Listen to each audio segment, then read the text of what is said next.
आज हम Bentham and Hooker classification के मेरिट और डीमेरिट को सिस्टमैटिकली समझने की कोशिश करेंगे। हम जानते हैं कि यह नेचुरल सिस्टम पे बेस्ड है। हमने देखा था प्रीवियस लेक्चर में कि बेंथम एंड हुकर साहब ने जितने भी प्लांट्स थे उन सारे प्लांट्स को हम जानते हैं कि प्लांट किंगडम को दो रूपों में यानी क्रिप्टोगैमिया और फेनरोगैमस, क्रिप्टोगैमस एंड फेनरोगैमस में बांटते हैं। क्रिप्टोगैमस ऐसे प्लांट्स हैं जो सीड नहीं रखते हैं और फेनरोगैमस ऐसे प्लांट्स हैं जो सीड बियरिंग होते हैं। उन्हीं पे फेनरोगैमस पे बेंथम एंड हुकर ने अपने कार्य को अंजाम दिया था। हम जानते हैं कि उन्होंने जेनरा प्लांटेरम नाम की पुस्तक का 3 वॉल्यूम प्रकाशित करके 97,205 जो स्पीशीज थी उनको इन्होंने बांटा। और हम यह भी जानते हैं कि 7,506 जेनरा में और 202 फैमिली में कैटेगराइज करके एक बहुत ही वाइडली एग्जामिनेशन बेस्ड जो है इन्होंने अपना क्लासिफिकेशन दिया था कि बहुत ही प्रैक्टिकल था। अब आज हम लोग इसके मेरिट और डीमेरिट के बारे में बात करेंगे। इसके प्रीवियस लेक्चर में हमने डिटेल जो है बेंथम एंड हुकर के क्लासिफिकेशन को याद करने की सुपर 12 ट्रिक बताई है। अगर आपने उस लेक्चर को नहीं देखा है तो उस लेक्चर को आप जरूर देखें ताकि आपके सारे जो सीरीज हैं या क्लासेज हैं वो सारी चीजें ऑर्डर हैं सिस्टमेटिकली याद हो जाए। आज हम बात कर रहे हैं मेरिट एंड डीमेरिट की। तो देखें, सबसे पहली जो मेरिट की अगर हम बात करें बेंथम एंड हुकर के क्लासिफिकेशन की, तो इसकी सबसे अच्छी विशेषता यह है कि जो उसके वंश है, जो परिवार है, जो उसका वंश है पौधों का, उसका जो डिस्क्रिप्शन है, जो वर्णन है, वो बहुत ही एक्यूरेट है, बिल्कुल सटीक है। ये पहले पॉइंट हम ध्यान रखेंगे। दूसरा पॉइंट हमको ये ध्यान रखना है कि जो सूचनाएं एकत्रित की गई हैं वो बहुत ही जो है उपयोगी हैं। तीसरी बात हम ध्यान रखेंगे कि यह प्रैक्टिकल है और साथ ही साथ हम यह देखते हैं कि प्रत्येक शुरुआती दौर में प्रत्येक फैमिली के साथ जो है एक सारांश दिया रहता था। उस सारांश से उसका वर्णन करना बड़ा आसान था। सारांश जो दिया रहता था उसके वर्णन में काफ़ी मदद मिलती थी। और नेक्स्ट पॉइंट को हमको यह ध्यान में रखना है कि जब वंश यानी बड़ा जो हो गया तो उसको बड़े वंश को जाति उपजाति में विभक्त किया गया। तो ये मोटी सी बातें थी, काफ़ी व्यवहारिक था, प्रैक्टिकल था एक तरह से कहें, और आसानी से मतलब इसको हम लक्षणों, बाह्य लक्षणों को देख करके यानी नेचुरली उसको पहचानते थे। ये मोटी मोटी बातें हैं, लेकिन कुछ इम्पॉर्टेंट बातें हमको विशेष रूप से ध्यान रखनी है।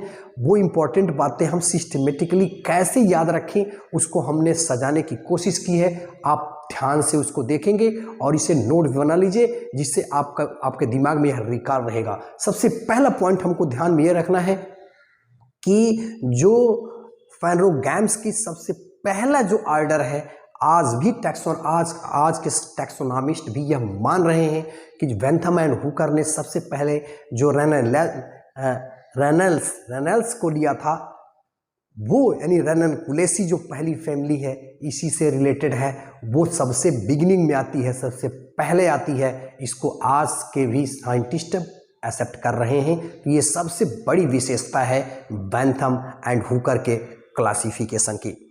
दूसरी सबसे बड़ी विशेषता इन्होंने यह दिया कि जो हमारा डाइकाट है वह मोनोकाट से पहले है। डाइकाट को इन्होंने क्या किया है, मोनोकाट से पहले रखा है। तो यह भी हम देख रहे हैं कि डाइकाट यानी उससे एडवांस फीचर है इस मोनोकाट में। और तीसरी और नेक्स्ट जो सबसे महत्वपूर्ण विशेषता है, हम देखेंगे कि डाइकाट के अंत में, यानी डाइकाट के अंत में जब हम जाएंगे तो हम देखेंगे मोनोक्लेमाइडी को इन्होंने व्यवस्थित किया है। तो यह भी एडवांसमेंट कैरेक्टर है। और डाइकाट में हम जानते हैं कि 3 तरह की उन्होंने सीरीज तीन जो हमारी वो सीरीज है पालीपेटली, गैमोपेटली और मोनोक्लेमाइडी, तो हम उसमें देखते हैं कि पालीपेटली को गैमोपेटली से पहले रखा, यानी पृथक दली जो कम एडवांस कैरेक्टर है, ऐसा माना गया कि एडवांस होकर के वो संयुक्त दली यानी गैमोपेटली में बदल गया। यानी पालीपेटली को गैमोपेटली से पहले रखना यह भी एक बहुत ही तर्कसंगत यानी मेरिट है बेंथम एंड हुकर के क्लासिफिकेशन की। तो इस बात को भी आप ध्यान में रखिएगा। और साथ ही साथ इसी पालीपेटली में आप जानते हैं कि पालीपेटली में थैल्मीफ्लोरी, डिस्कीफ्लोरी और कैल्सीफ्लोरी ये तीन जो है तीन जो है सीरीज रखी गई हैं। तो इन तीन सीरीज में आप देखेंगे कि जो थैल्मीफ्लोरी है और कैल्सीफ्लोरी है वो पहले व्यवस्थित था एपिडेकेंडेल में, लेकिन इन्होंने एक नया जो है सीरीज जो है डिस्कीफ्लोरी दिया है। ये भी एक बहुत ही महत्वपूर्ण चीज़ है। नेक्स्ट पॉइंट हमको ध्यान में रखना है, जो थैल्मीफ्लोरी है या डिस्कीफ्लोरी है या कैल्सीफ्लोरी है, इसको सिस्टमैटिकली रखा गया है। ऐसा लग रहा है कि यानी ऐसा नहीं है कि उल्टा पुल्टा है, यानी इससे ये विकास के क्रम का भी पता चलता है कि यानी एक के बाद एक ये व्यवस्थित कर दिए गए हैं। यानी हम देखेंगे थैल्मीफ्लोरी में ये कम डेवलप है, डिस्कीफ्लोरी में उससे डेवलप है और कैल्सीफ्लोरी में उससे डेवलप फ्लावर प्लांट्स रखे गए हैं। तो ये सीरीज यानी एक तरह से विकास के क्रम को एक तरह से लगता है कि मतलब सिस्टमेटिकली अरेंज किया गया है। तो ये काफ़ी महत्वपूर्ण मेरिट है बेंथम एंड हुकर के क्लासिफिकेशन की। नेक्स्ट मेरिट आपको यहीं पे थोड़ा सा ध्यान देना है, जो पालीपेटली है आप देखेंगे इसके अंत में, पालीपेटली के अंत में जो है एपिएसी जो एपिएसी रखी गई है, जिसमें हम कुकुरबिटेसी और अम्बलीफेरी को एपिएसी भी कहते हैं, इसको अंत में रखा गया है। और इससे यह अंदाज़ा लगता है कि ये क्या है, लिंक है।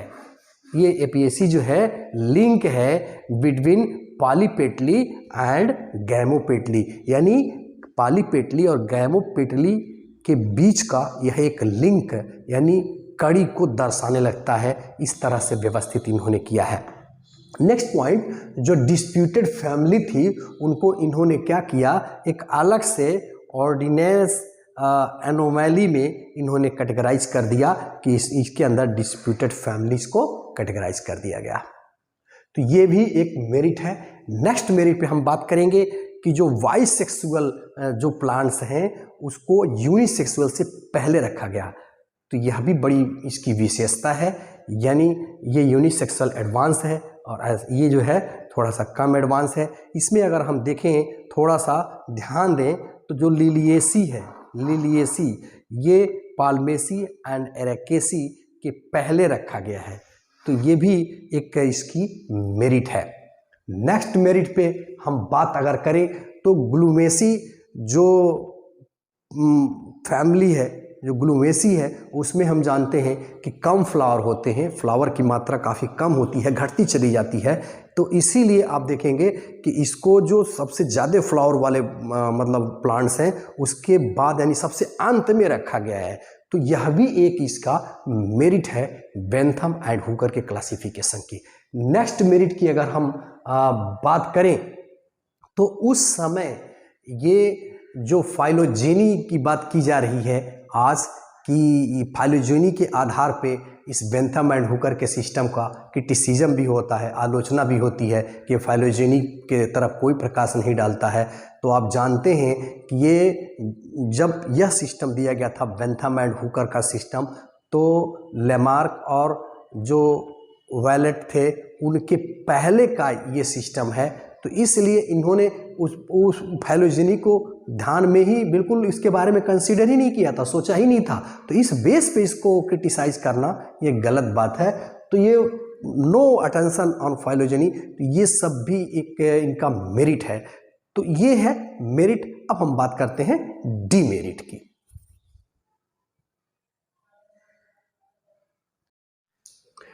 अब आइए हम देखते हैं demerit of Bentham and Hooker classification. सबसे पहला डीमेरिट ये है कि इवोल्यूशनरी हिस्ट्री यानी बेंथम एंड हुकर का क्लासिफिकेशन, जीवधारियों जो प्लांट्स हैं उनके वंश, जात या जो कुल है उसका जो क्या रिश्ता है, इवोल्यूशनरी प्रोसेस में क्या रिश्ता है, कौन किससे क्या है, उसके ऊपर कोई प्रकाश नहीं डालता है। तो ये एक सबसे बड़ी कमी इसकी मानी गई है। दूसरी कमी, चूंकि ये कैरेक्टर जो है आर्टिफिशियली बनावटी यानी देखने पर बाह्य रूप रंग मार्फोलॉजिकली बेस्ड थे, और भी कैरेक्टर इसके अंदर का शामिल किए गए थे हम जानते हैं। तो मार्फोलॉजिकली सिंगल या मार्फोलॉजिकली या आर्टिफिशियल कैरेक्टर को लिया गया था, इसीलिए जब उनको ग्रुपिंग की गई तो इस तरह से ग्रुपिंग हुई कि बहुत जो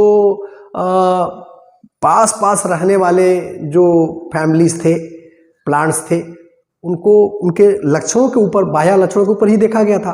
तो उसके बेस पे उनको जब ग्रुपिंग किया गया तो पास पास जो रहने वाले थे वो वाइडली मतलब दूर दूर एक तरह से वर्गीकृत कर दिए गए। तो ये सबसे बड़ी कमी इसकी मानी जाती है। और नेक्स्ट पॉइंट ये है कि जो मोनोक्लेमाइडी बनाई गई ये को टोटली जो है कृत्रिम बेस्ड थी यानी आर्टिफिशियल थी, तो ये अच्छा नहीं माना गया। नेक्स्ट पॉइंट, डाइकाट और मोनोकाट के बीच में जिम्नोस्पर्मी को रख देना ये बिल्कुल अव्यवहारिक लगा।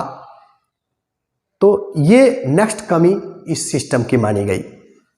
और नेक्स्ट पॉइंट हमको ध्यान रखना है कि लैक ऑफ फाइलोजेनेटिक रिलेशन, जो फाइलोजेनेटिक रिलेशनशिप है उसकी कमी इसमें देखी गई है। तो ये भी एक इसकी कमी है। नेक्स्ट पॉइंट, जो एडवांस फैमिलियां हैं, अभी हम लोगों ने बात की कि जो सिमिलरिटीज थी उसके बेस पे मतलब दूर दूर विभक्त हो गए। जैसे कंपोजिटी देखिए, ये कंपोजिटी जो है काफ़ी एडवांस फैमिली है, हम लोग जानते हैं, लेकिन इसको क्या किया गया, इन्फेरी के अंतर्गत जो है बिगिनिंग में ही यानी गैमोपेटली से पहले इसको इन्फेरी में रखा गया है, हालांकि ये काफ़ी एडवांस है। तो इस तरह की बात इसमें नहीं होनी चाहिए। तो ये एक क्रिटिसिज्म है यानी डीमेरिट है। नेक्स्ट पॉइंट हम लोग देखेंगे कि जो ऑर्किडेसी है और साइटेमिनेसी है, ये जो है in the beginning of monocot यानी मोनोकाट के ये पहले रखी गई हैं, हालांकि ये एडवांस है। तो ये एक इसकी कमी है, इस बात को ध्यान रखिएगा।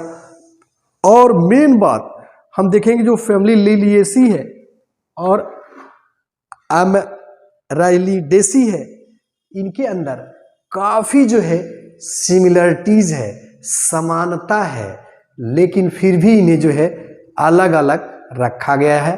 तो ये इसकी डीमेरिट है, क्योंकि इसके आर्टिफिशियली कैरेक्टर को ऑब्जर्व करके इसको रख दिया गया। हालांकि इनके अंदर काफ़ी एफिनिटी है, फिर भी ये दूर दूर रह गए। नेक्स्ट पॉइंट, जो एपोकार्पेसी है, ये हम जानते हैं, ये इसका जो ये एपोकार्पेसी जो सीरीज है, इसका जो वर्णन है, इसको जो पुटिंग है, ये बिल्कुल जो है अनसेटिस्फैक्ट्री है, असंतोषजनक है। क्योंकि इसके अंदर हम देखेंगे तो ये फ्री होता है और सुपीरियर जो है, इसके जो कार्पेल होते हैं वो फ्री होते हैं और सुपीरियर होते हैं। तो इसमें रख देना इसको ये अनसेटिस्फैक्ट्री माना गया है। तो ये भी एक डीमेरिट है न। तो ये सारी चीज़ें हमको ध्यान में रखना है कि बेंथम एंड हुकर के सिस्टम में ये कुछ खामियां हैं जिन्हें हमें ध्यान में रखना है। इस चैनल पे अगर आप नए हैं तो चैनल को सब्सक्राइब करें, लाइक करें, कमेंट करना बिल्कुल ना भूलें। Thanks for watching.